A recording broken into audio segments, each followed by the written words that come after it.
এনবিআরের কর্মকর্তাদের ওপর সরকারের আস্থার চির ধরেছে। রাজস্ব আদায় বৃদ্ধি সহ তাদের আচরণের মাধ্যমে তা ফিরিয়ে আনতে হবে বলে মন্তব্য করেছেন বিদ্যুৎ, জ্বালানি ও খনিজ উপদেষ্টা মোহাম্মদ ফাউজুল কবির খান।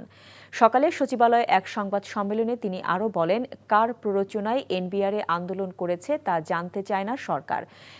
অর্থনীতিকে জিম্মি করা যাবে না, ভবিষ্যতে এমনটা কেউ যেন করতে না পারে, সেজন্য কঠোর ব্যবস্থা নেওয়া হবে। এনবিআর ভেঙে 2 ভাগ করার জন্য দেয়া অধ্যাদেশে মৌলিক ত্রুটি আছে স্বীকার করে তিনি বলেন, ত্রুটি কাটাতে কিছু চাতুরতার আশ্রয় নেওয়া হয়েছে।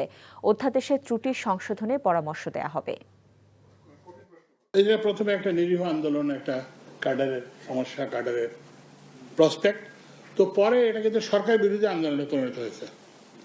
আমরা দেখছি যে এইটাতে অর্থনৈতিক ক্ষতি করা এটার একটা উদ্দেশ্য হয়ে পড়েছে এবং রাজস্ব আদায় বাধাগ্রস্ত করা এটা হয়েছে।